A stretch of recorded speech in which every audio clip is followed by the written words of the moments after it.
মাত্র 2 রাত্রি 3 দিনের পেলিং নামচি রাভাংলার এই পার্ট 1 ট্যুরে আমরা কভার করেছি শুধুমাত্র পেলিং। কোনো ট্যুর অপারেটর ছাড়া কিভাবে ঘুরবেন, কিভাবে গাড়ি পাবেন, গাড়ি বুক করবেন, কোন হোটেলে থাকবেন, কি খাবেন, কি দেখবেন, সমস্ত কিছু আমার এই ভিডিওতে ডিটেইলে বলা থাকবে। যদি ভিডিওটা ভালো লাগে তাহলে ভিডিওটা লাইক করবেন আর পারলে আমার চ্যানেলটা সাবস্ক্রাইব করে দেবেন। পেলিংয়ের জন্য আপনাকে প্রথমে আসতে হবে নিউ জলপাইগুড়ি স্টেশন বা শিলিগুড়ি বা বাগডোগরা এয়ারপোর্ট। নিউ জলপাইগুড়ি স্টেশনের বাইরে থেকে আপনি অনেক শেয়ার ক্যাব পেয়ে যাবেন, অথবা ওখান থেকে বার্গেন করে আপনি কোনো রিজার্ভ ক্যাবও বুক করতে পারেন, রিজার্ভ গাড়িও বুক করতে পারেন। শিলিগুড়ি থেকেও আপনি ক্যাব বা গাড়ি পেয়ে যাবেন, বাগডোগরা থেকেও তাই। আমরা আমাদের গাড়ি আগে থেকে বুক করে রেখেছিলাম। গাড়ির ড্রাইভারের নাম, তার কন্ট্যাক্ট নাম্বার, তার কি রেট ছিল আমি ভিডিওতে ডিটেইলে বলে দেব। আমরা যেহেতু খুব কম সময়ের মধ্যে প্ল্যানিং করেছিলাম, তো সেই সময়ে আমরা কোনো ট্রেনেই কনফার্মেশন কোনো টিকিট পাইনি। আমরা ওয়েটিং লিস্টের টিকিট কেটেছিলাম। ব্যান্ডেল স্টেশন থেকে বুকিং ছিল আমাদের তিস্তা তোরসা এক্সপ্রেসের। আপনারা চাইলে শিয়ালদা স্টেশন বা হাওড়া স্টেশন থেকে একাধিক ট্রেন আছে যেগুলো নিউ জলপাইগুড়ি যায়, এবং চেষ্টা করবেন এমন ট্রেনে ধরার যেটা সকালবেলার মধ্যে, খুব ভোরবেলার মধ্যে পৌঁছে দেয়। তাহলে কি হবে, নিউ জলপাইগুড়ি থেকে পেলিং 6.5 ঘন্টা ডিস্টেন্স। তাহলে আপনি সেই দিনে কিছুটা সাইট সিইং করে নিতে পারবেন। তাহলে ওখানে আপনার কাছে একটা গোটা দিন হাতে পাবেন। গুড মর্নিং, আমরা এখন আছি এনজিপি স্টেশনে। এখন বাজে 6টা। মোটামুটি পুরো আলো ফুটে গেছে চারিদিকে। আমাদের যে ড্রাইভার আছে সে আমাদের ফোন করে দিয়েছে, সে আসছে। তার আগে আমরা একটু ওপর দিকে আসছিলাম।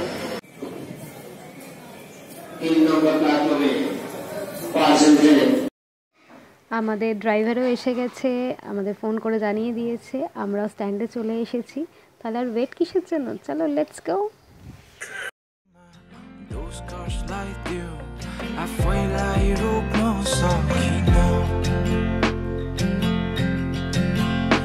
अब पछुतोको भारी जोखेर तिम्रो कुरा पछि छोडेर लागे म त खोलै खोला तिरै तिर चौतारी र भिराइ भिर मनमा छ पिराइ पिर हो भन्ने गर्छु। হ্যালো, আমরা একটু ব্রেকফাস্টের জন্য নেমেছিলাম তিস্তার ঠিক পাশে। ভিউটা একটু দেখাচ্ছি, জাস্ট দেখো। এইভাবে তিস্তা এখান দিয়ে বয়ে যাচ্ছে সুন্দর, আর উপরে দেখো মেঘ বয়ে যাচ্ছে নিজের মতো। তো প্রচণ্ড ঠান্ডা। গাড়ি থেকে নামার পর মনে হলো 5-6 ডিগ্রি আমরা একটুখানি কমে গেছে, যা টেম্পারেচার ছিল সেখান থেকে 5-6 ডিগ্রি আমাদের কম লাগছে। বেশ ঠান্ডা, প্রচণ্ড হাওয়া বইছে।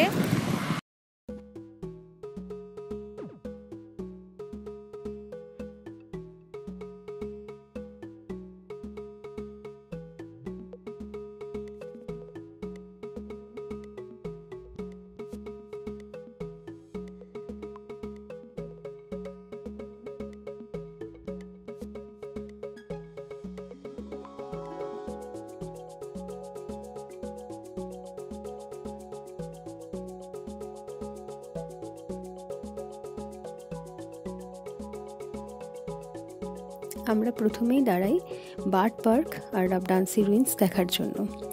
বার্ড পার্কে যদিও আমরা কোনো বার্ডস দেখতে পাইনি, আর ডাবডান্সি রুইন্স যেতে গেলে আপনাকে বেশ কিছুটা রাস্তা ট্রেক করে যেতে হয়।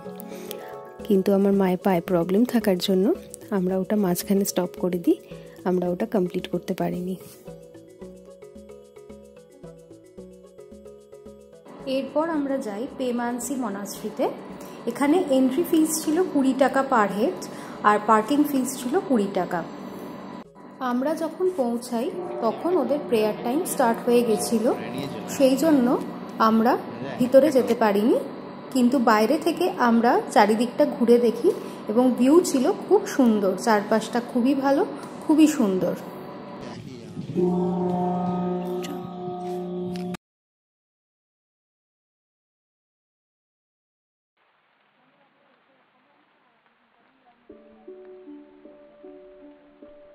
দীর্ঘ দীর্ঘ 6 ঘন্টার পাহাড়ি রাস্তা অতিক্রম করে আমরা পৌঁছাই হোটেলে।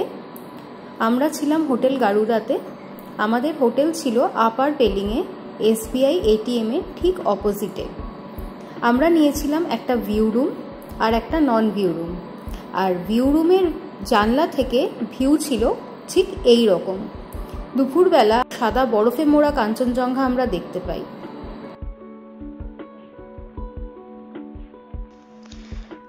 ফ্রেশ হয়ে লাঞ্চ কমপ্লিট করে আমরা তাড়াতাড়ি রেডি হয়ে নিলাম, কেন কি আমরা যাব সিংসর ব্রিজ।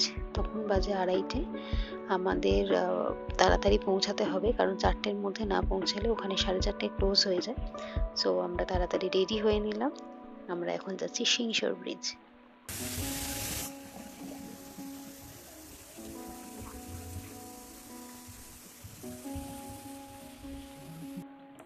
আমরা পৌঁছে গেছি সিংসর ব্রিজে। এটা একটা হ্যাঙ্গিং ব্রিজ। ব্রিজের ওপর দিয়ে কোনো গাড়ি গেলে ব্রিজে একটা ভাইব্রেশন হয়, কিন্তু তাতে ভয় পাওয়ার কিছু নেই। আপনি যথেষ্ট সেফ এই ব্রিজের ওপর। ব্রিজটি যথেষ্ট দীর্ঘ। ব্রিজের ওপর থেকে চারপাশের ভিউটা খুবই সুন্দর। আমরা গেছিলাম সানসেট, ঠিক এক্স্যাক্টলি সানসেট নয়, বিফোর সানসেট। তখন পাহাড়ের গায়ে যে সূর্য অস্ত যাচ্ছে সেটা খুবই সুন্দর লাগছিল দেখতে। এখানে কোনো পার্কিং ফিজ নেই, এখানে কোনো এন্ট্রি ফিজ নেই, আপনার কোনো থাকার সময়ের লিমিটেশন নেই। আপনি যতটা সময় পারবেন এখানে কাটাতে পারবেন। হোটেল থেকে আমাদের ব্রিজ আসতে সময় লেগেছিল প্রায় 40 মিনিট মতো।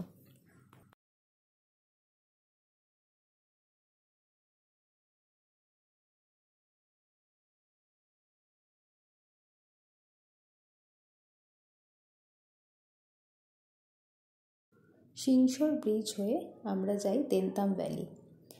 পাহাড়ি রাস্তায় যাওয়ার পথে চোখে পড়ল অযত্নে বড় হওয়া কিছু সুন্দর ফুলের গাছ। দেনতাম ভ্যালি ভিউ পয়েন্ট থেকে ভিউ ছিল খুবই সুন্দর। চারপাশে মেঘ ঘুরে বেড়াচ্ছে, প্রচণ্ড ঘন মেঘ ছিল। দেনতাম ভ্যালি হয়ে আমরা হোটেলে পৌঁছে যাই 5:30টার মধ্যেই। পাহাড়ি জায়গা যেহেতু, তাই সন্ধেও নেমে যায় খুব তাড়াতাড়ি, আর সাথে ঠান্ডাও ছিল প্রচণ্ড বেশি। কিন্তু আমরা হোটেলে যাইনি। হোটেলের চারপাশটা ঘুরে দেখার ইচ্ছে হয়েছিল। হোটেল থেকে আমাদের হেলিপ্যাড গ্রাউন্ড ছিল 5 মিনিট হেঁটে। তো আমরা হেঁটে হেঁটে যাই হেলিপ্যাড গ্রাউন্ডে। কিন্তু দুঃখজনক বিষয় এটাই যে ওই সময় ওখানে কনস্ট্রাকশনের কাজ হচ্ছিল বলে আমরা কিছুই দেখতে পাইনি। আগের দিনের একটা ট্রেন জার্নির একটা ক্লান্তি ছিল, তো সেই জন্য আমরা খুব ভোরবেলা ঘুম থেকে উঠতে পারিনি।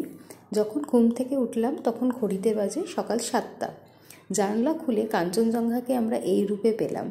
তখন অলরেডি সূর্য কাঞ্চনজঙ্ঘার ওপর এসে পড়েছে। কাঞ্চনজঙ্ঘা পুরো সোনার মতো চকচক করছে। সকালে সবাই ফ্রেশ হয়ে নিয়ে হোটেলেই ব্রেকফাস্ট করে নিলাম। তারপর বেরিয়ে পড়লাম সেকেন্ড ডের জন্য। আমাদের ড্রাইভার ভাই ফোন করে বলে দিয়েছিল যে সে সকাল 8:30 থেকে 9টার মধ্যে আসছে। আমাদের হোটেলের পাশেই ছিল একটা চায়ের দোকান, যেখান থেকে কাঞ্চনজঙ্ঘা ভিউ ছিল খুব সুন্দর। তো প্রতিদিনই আমরা ওখানে যেতাম। আমরা আজকে ফার্স্ট যাব রিম্বি ওয়াটারফলস।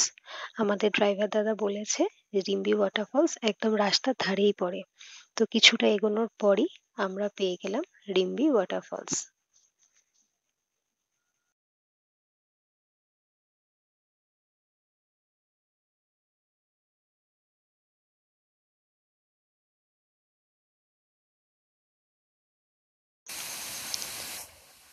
আমরা পৌঁছে গেছি রিম্বি ওয়াটারফলসে। এখানে টেম্পারেচার বেশ কম ছিল, আমাদের বেশ ভালো রকম ঠান্ডা লাগছিল। আমরা রাস্তা থেকে ফলসের কাছে নিচের দিকে নেমে এলাম। এখানে টেম্পারেচার বেশ কিছুটা আরো কম ছিল।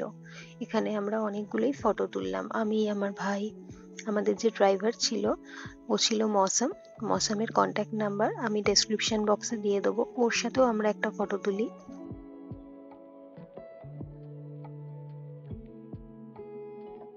এরপর আমরা যাই Rimbi river and orange garden. এখানে এন্ট্রি ফি ছিল 30 টাকা পার হেড। আমরা এখন আছি রিম্বি অরেঞ্জ গার্ডেন। দেখুন সব অরেঞ্জ হয়ে আছে কত।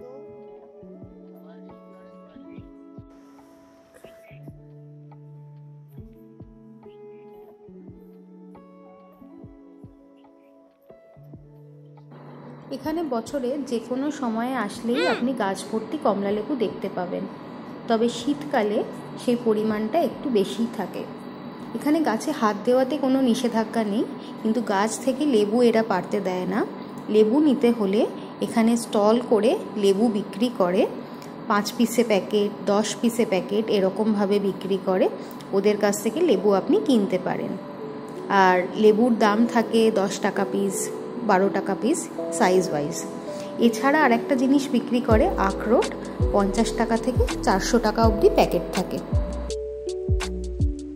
আমরা এসে গেছি অরেঞ্জ গার্ডেনের পর রিম্বি রিভারের কাছে। এই হচ্ছে রিম্বি নদী, স্রোতে বয়ে চলেছে আর সূর্যের আলো পড়ে নদীর জল একদম চকচক করছে। রিম্বি অরেঞ্জ গার্ডেন থেকে বেশ কয়েকটা সিঁড়ি নিচে নেমে আসলে এই রিম্বি রিভার পাওয়া যায়। বেশ বড় বড় পাথরের পাশ দিয়ে বয়ে যাচ্ছে রিম্বি রিভার।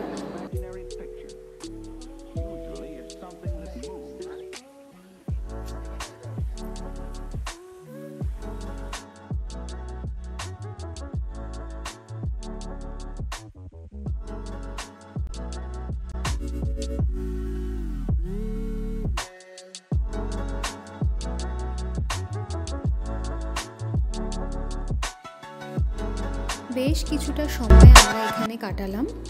দেখতে পেলাম নদীর ধারে বিক্রি হচ্ছে কিছু অর্গ্যানিক ওয়াইন, ফ্রুট জুস, যেগুলোর দাম 80 টাকা থেকে 120 টাকার মধ্যে। আপনি দরদাম করে নিলে 10-20 টাকা আপনার কম হতে পারে। আর একটা জিনিস অবশ্যই ট্রাই করবেন, সেটা হচ্ছে স্কোয়াশের মোমো, যেটা এরা খুবই টেস্টি বানায়। আমরা এবার এলাম খেচিপেড়ি লেকে। এখানে এন্ট্রি ফি ছিল 30 টাকা পার হেড। এখানে ঢোকার মুখেই আছে ফিশ ফিডিং জোন। গেটের মুখেই আপনি দেখতে পাবেন এখানে মাছেদের খাওয়ানোর জিনিস বিক্রি হচ্ছে। আপনি চাইলে সেগুলো কিনেও খাওয়াতে পারেন, অথবা যদি মনে করেন নিজের কাছে কিছু আছে সেগুলো মাছদের খাওয়াবেন, সেটাও করতে পারেন।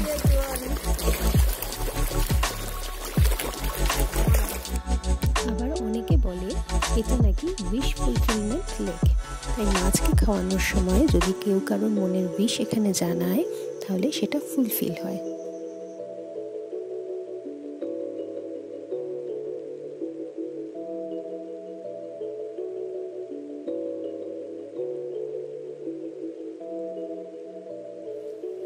আমরা এসেছিলাম খেচিপেড়ি লেক। এখানে একটা মোনাস্ট্রি আছে, মোনাস্ট্রিটা যদিও বন্ধ, প্রচন্ড রোদের তাপ।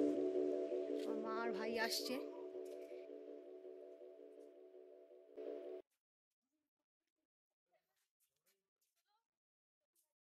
এখান থেকে 20-25টা সিঁড়ি ওপরের দিকে গেলে কাঞ্চনজঙ্ঘা ওয়াটারফলসের ভিউ আরও ক্লিয়ার পাওয়া যায়। টিকিট লাগে 25 টাকা জন প্রতি। আমরা এখন আছি কাঞ্চনজঙ্ঘা ওয়াটারফলস। আমরা কিছুটা সিঁড়ি ওপরে উঠে এসেছি। তো এই দেখো, এটা হচ্ছে একদম সোর্স এখান থেকে।